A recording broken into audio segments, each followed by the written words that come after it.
नमस्कार दोस्तों, राधे राधे, हरे कृष्णा। चीगोज रेसिपीज़ में एक बार फिर से आप सबका स्वागत है। तो जी, सबसे पहले तो आप सभी को यही कहना चाहती हूँ कि कोरोना और ओमिक्रॉन सब जगह काफ़ी फैल रहा है। तो आप अपना ध्यान रखें, अपने बच्चों का, अपने आस पड़ोस में और अपने बड़ों का ध्यान रखें। खुद सेफ रहेंगे तो सभी का बचाव कर सकते हैं। सैनिटाइज़र का यूज़ करें, बार बार हाथ धोते रहें, घर से बाहर जाएं, मास्क लगा कर जाएं और जो डिस्टेंस है उसको बना कर रखें। तो क्योंकि आज मैं वीडियो बना रही हूँ, मुझे मेरी तबीयत कुछ ठीक नहीं लग रही है। मुझे मेरा हल्का सा गला ख़राब लग रहा है और मेरा जो सर है वो भी भारी हो रहा है। तो सोचा चलो अभी तो तबीयत कम ख़राब है तो जल्दी से 2-3 वीडियो बना दी जाए ताकि आप लोगों को वीडियो मिल जाए। हो सकता है मेरी तबीयत ज़्यादा ख़राब हो जाए, हो सकता है ख़राब ना भी हो, क्योंकि दिल्ली में सबके गला ख़राब और कोल्ड, बुखार ये सब हो रहा है। तो मेरे हस्बैंड के भी अभी पीछे उनका गला ख़राब था, नाक बंद थी, फीवर था, लेकिन अब वो ठीक है। तो घर में जब एक के होता है तो सबके हो ही जाता है। तो हो सकता है गला तो मेरा ख़राब हो ही रहा है, तो हो सकता है तबीयत ज़्यादा ख़राब हो सकता है ना हो, कुछ भी हो सकता है। तो सोचा चलो पहले वीडियो बना दी जाए। तो जी, आज की जो वीडियो है ये है एकादशी व्रत के बारे में। तो ये सवाल था सुनीला चड्डा का कि एक वीडियो एकादशी के बारे में बनाएं, फुल डिटेल वीडियो बनाएं। व्रत कौन रख सकते हैं, कैसे रखते हैं, उद्यापन विधि, पीरियड्स में व्रत रखते हैं या नहीं। तो आज की जो वीडियो है रिक्वेस्टेड ही है और आज आपको एकादशी का जो संपूर्ण जानकारी है उसके बारे में बताया जाएगा। तो जी, सबसे पहले तो ये बता दूं कि एकादशी का व्रत कब से शुरू किया जाता है। कुछ लोगों ने ये भी सवाल किया कि मैम एकादशी का व्रत हम कब से शुरू कर सकते हैं। तो जी, मैं तो ये कहना चाहूँगी, हर बार बोलती हूँ कि काल करे सो आज कर, आज करे सो अब, पल में प्रलय होएगी, बहुरी करेगो कब। और वैसे भी आजकल जो समय चल रहा है इसमें किसी का कुछ भी भरोसा नहीं है। तो अपने हाथों से या अपने शरीर से जितने अच्छे कर्म कर लिए जाएं उतना अच्छा है। तो आप एकादशी का व्रत, वैसे तो कहते हैं कि उत्पन्ना एकादशी से व्रत शुरू करना चाहिए, लेकिन अगर मान लो उत्पन्ना एकादशी तो भी गई है तो उसको तो अभी पूरा साल बाकी है, तो क्या पूरा साल एकादशी का व्रत नहीं करेंगे? ऐसा तो हो नहीं सकता। तो जी, एकादशी का व्रत आप किसी भी एकादशी से शुरू कर सकते हैं, चाहे वो शुक्ल पक्ष की हो चाहे वो कृष्ण पक्ष की हो, क्योंकि भगवान के लिए किया गया कोई भी कार्य कभी भी गलत नहीं होता, अशुभ नहीं होता। वो हमेशा हमें शुभता ही प्रदान करते हैं। फिर बात आ जाती है कि एकादशी का व्रत कौन कौन कर सकता है। तो जी, एकादशी का व्रत कोई भी कर सकता है, लेकिन जो भी करे अपने शारीरिक सामर्थ्य के अनुसार करे। अब ऐसा नहीं कि ज़बरदस्ती, अगर मैं एकादशी का व्रत करती हूँ तो मैं अपने बच्चों के ऊपर भी नियम लगाऊं कि नहीं तुझे एकादशी का व्रत करना ही करना है। तो जी, ऐसा भी नहीं होना चाहिए। हाँ, अपनी मर्जी से जो एकादशी का व्रत करना चाहता है, चाहे वो बच्चा है, बुजुर्ग है, जवान है, कोई भी है, वो एकादशी का व्रत कर सकते हैं। जैसे अगर बच्चे एकादशी का व्रत करते हैं तो उनके लिए थोड़े नियम अलग से हो जाते हैं, क्योंकि बच्चों में इतना नहीं होता, क्योंकि बच्चों की एक जो ग्रोइंग एज होती है उसमें बार बार भूख लगती है। तो जो बुजुर्ग होते हैं उन्हें इतनी भूख नहीं भी लगती है, वो अपने आप को व्रत के अकॉर्डिंग ढाल सकते हैं। तो व्रत करें, शारीरिक सामर्थ्य के अनुसार करें। और दूसरा, अगर बच्चे व्रत रख रहे हैं तो ठीक है, बच्चों को अन्न खाने को ना दे, दूध, दही और फल जो भी होता है बिना अन्न का उनको पूरा दिन थोड़ा थोड़ा खाने को देते रहें। और बच्चे एकादशी का व्रत इस तरीके से पालन कर सकते हैं। फिर बात कर लेते हैं बड़ों के लिए भी, जो एकादशी का व्रत नियम से करना चाहते हैं। नियम ये होता है कि एकादशी के जो व्रत का नियम होता है वो दशमी तिथि से शुरू हो जाता है। दशमी तिथि को एक टाइम भोजन करना होता है। संध्या के समय खिचड़ी या चावल का सेवन नहीं किया जाता।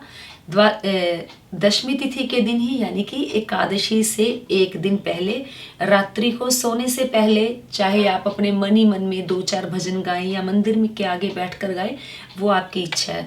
मंत्रों का उच्चारण जरूर करें, ओम नमः भगवते वासुदेवाय, या आप कोई भी पूजा या कोई भी भजन कीर्तन करके जरूर सोए। फिर आ जाती है एकादशी तिथि, क्योंकि 3 दिन का समझ लो कि व्रत 3 दिन के होते हैं। दशमी तिथि से शुरू होता है, द्वादशी तक चलता है। एकादशी तिथि को सुबह जल्दी उठेंगे, ब्रह्म मुहूर्त में उठकर स्नान करें, घर की साफ सफाई रखें, जहाँ आपने पूजा करनी है वहाँ अच्छे से सफाई करें, गंगा जल के छींटे मारें। और वैसे पूजा विधि जो भी होती है वो हर बार मैं आप लोगों को बताती हूँ कि पूजा आपको ऐसे करनी है। व्रत का संकल्प लें जैसे आपको व्रत करना है। अगर आपको व्रत मीठे का करना है, नमकीन का करना है, निर्जला का करना है, जो भी व्रत आपको करना है, तो जैसे भी आपको व्रत करना है वैसे ही संकल्प लें। तो एकादशी तिथि के दिन भी दान जो दिया जाएगा वो दिया जाएगा दूध और फल का दक्षिणा सहित। और एकादशी तिथि के दिन चावल खिचड़ी ना तो खुद सेवन करें ना घर में बनाएं, क्योंकि अगर आप घर में औरों के लिए भी बनाएंगे तो आपको कहते हैं कि जो पाप का भागी है वो बनता ही बनता है। मैंने बहुत टाइम पहले वीडियो भी बनाई थी, उसमें बताया था कि एकादशी तिथि को चावल क्यों नहीं खाए जाते हैं, तो वो वीडियो भी आप जाकर देख सकते हैं। आपको उसका जो लिंक है वो डिस्क्रिप्शन बॉक्स में मिल जाएगा। तो एकादशी तिथि को चावल भी साफ़ ना करें, क्योंकि कई बार किसी ने कमेंट किया था मैम आज मैं चावल साफ़ कर रही थी तो मैंने गलती से चावल का दाना मुंह में डाल लिया। तो जी इसीलिए कहा जाता है कि एकादशी तिथि के दिन चावलों को हाथ भी ना लगाएं। तो चावल और खिचड़ी बिल्कुल भी ना बनाएं अपने घर में। दिन ढलने से पहले जो भी आपने व्रत वाला खाना खाना है जिसमें अन्न ना हो वो आप खा सकते हैं। बाकी रही घर में और सदस्य जो है उनके लिए आप जो भी अन्न का खाना बनाएंगे वो तो खाएंगे ही खाएंगे। हाँ, प्याज लहसुन एकादशी के दिन बिल्कुल भी ना बनाएं। फिर कुछ लोगों का बोलना ये भी है कि मैम क्या गोपाल जी को भी व्रत रखवाया जाता है? तो जी बिल्कुल, मैंने तो जब से एकादशी का व्रत शुरू किया है, मेरे जो गोपाल जी हैं 2004 में आए थे, तब से मैं एकादशी का व्रत करती आ रही हूँ और उनको भी एकादशी का व्रत करवाती हूँ। तो भगवान को भी जो भोग लगेगा वो फलाहार ही लगेगा, फलाहार ही दान दिया जाएगा।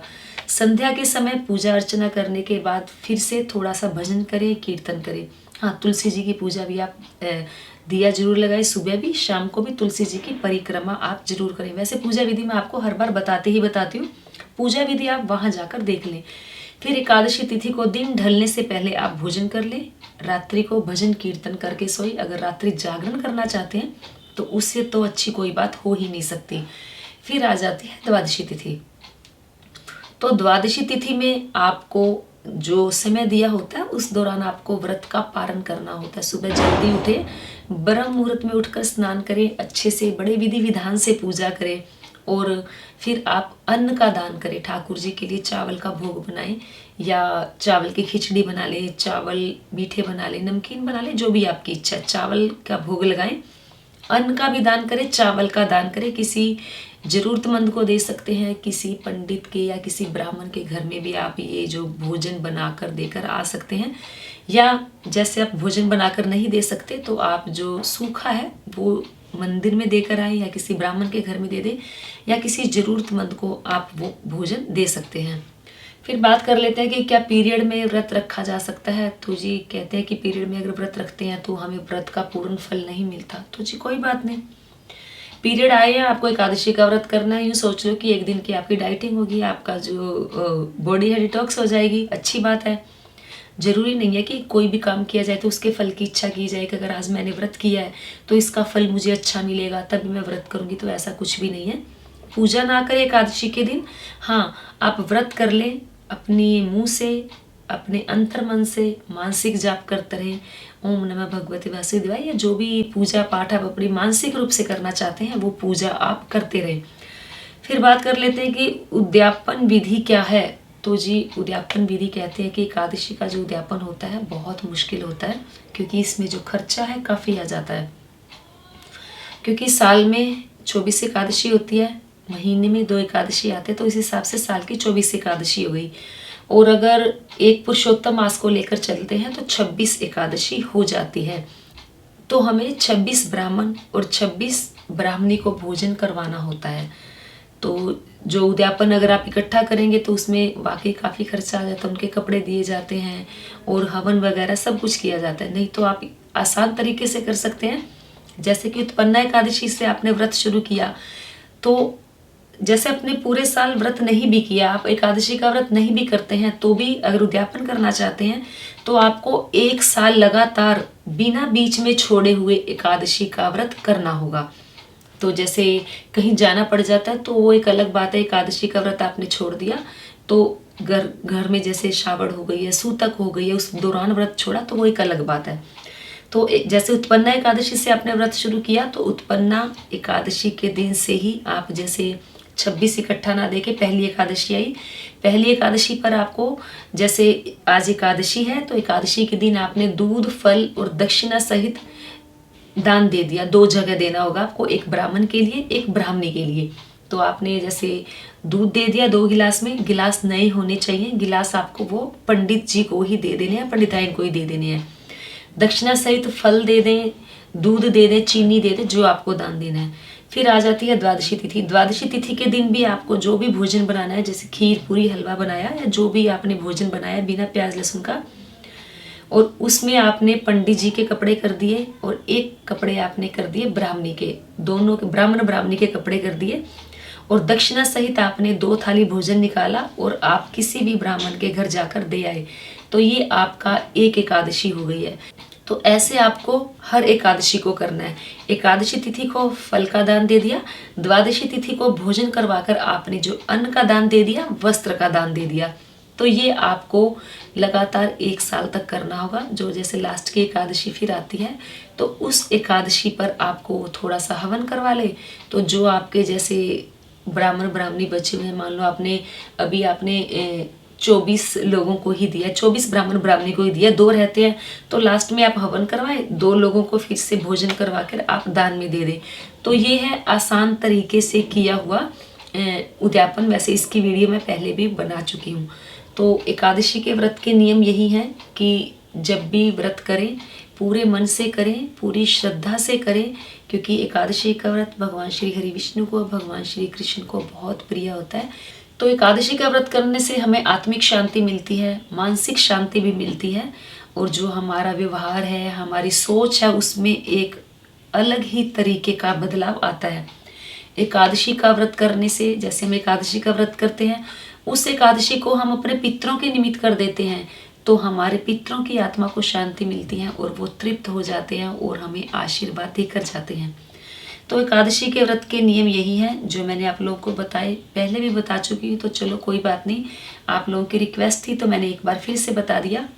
तो वैसे नियम कोई बहुत बड़े नहीं होते हैं, क्योंकि नियम यही होता है कि मन अच्छा होना चाहिए, भाव अच्छे होने चाहिए और मन में पवित्रता होनी चाहिए और परोपकार का भाव होना चाहिए। बस यही है नियम। बाकी मुझे इतना नियम का नहीं पता कि नियम क्या होते हैं क्या नहीं होते हैं। जो मैं नियम फॉलो करती हूँ वो मैंने आप लोगों के साथ शेयर की। उम्मीद करती हूँ आपको आज की वीडियो जरूर पसंद आई होगी। तो लाइक करें, शेयर करें, चैनल को सब्सक्राइब करना बिल्कुल ना भूलें। हमेशा की तरह अपने सुझाव देते रहें। आज के लिए इतना ही, फिर मिलते हैं। धन्यवाद। हरे कृष्णा।